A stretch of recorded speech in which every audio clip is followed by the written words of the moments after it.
Discriminatory de facto affirmative action gets the green light again now that Biden is so-called in charge. Asians are divided about the situation. Some say, oh, we can't be divided against anti-whites, fellow anti-whites. And other crazy stuff, more mess, the Golden Globes drama. And what are they doing to Kyle, John Wick, Jack Bauer, Rittenhouse? Evil attack on that young man.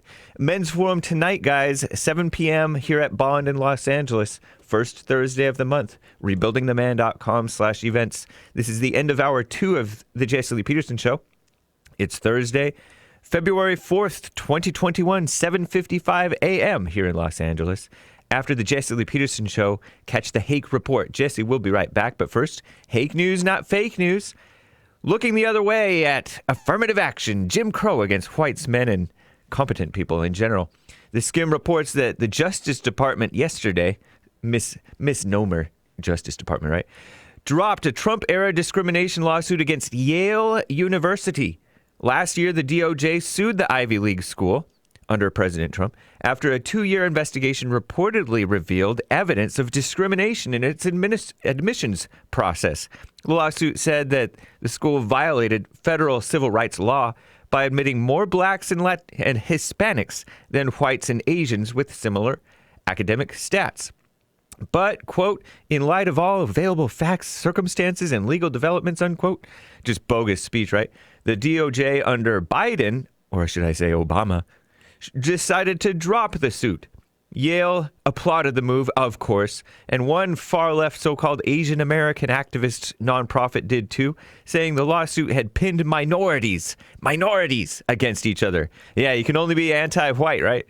Disagreements at another Asian nonprofit said the DOJ's decision would unequivocally harm so-called Asian-American students.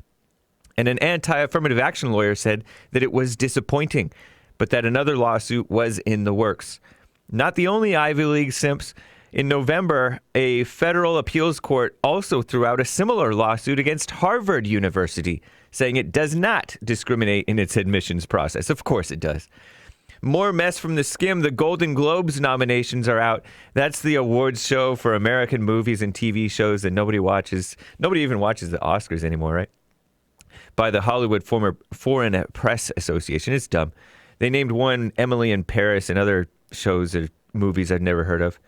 And while women got the most nods ever for Best Director, 3, diversity needs improvement, says this feminist Skim outlet, right?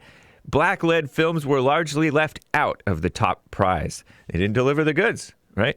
What are they doing to Kyle Rittenhouse? According to Revolver News, they have the headlines, revolver.news. Wisconsin prosecutors seek a new arrest of Kyle, Jack Bauer, John Wick Rittenhouse, who successfully defended himself against Antifa Black Lives Matter attackers in the Kenosha, Wisconsin riots back in August, I believe. A $200,000 increase in bond these so-called prosecutors want out of Kenosha, Wisconsin for Kyle Rittenhouse over the wrong address, so-called, on his paperwork. His attorney claims that the state denied their request for a sealed address despite numerous threats against Kyle, Jack Bauer, John Wick Rittenhouse. And Rittenhouse already gave the DA his safe house location, but did not want Antifa to find out. Sounds reasonable, right? A reporter named Omar Jimenez, I think he's a reporter. He says it's unclear how this judge is going to rule for the stupid, evil prosecutors or for the innocent young man, Kyle Rittenhouse. Don Lewis another reporter, I believe, shared the local media video stream of Kyle Rittenhouse's bail hearing from back on November 2nd of 2020, saying, here is the DA 3 months ago saying that he knows that Kyle Rittenhouse is not at his home address and is at an undisclosed location, perhaps for good reason. The DA. And then filing yesterday in a skip bond media frenzy. He says this same DA who is speaking in the video filed the motion today, or yesterday really. Thomas Binger, B-I-N-G-E-R, Binger, ABC News, extreme left AP, anti-American, Associated Press, and other mainstream media are all over it. The lynch mob is hungry for blood. I'm James Hake, now into Jim.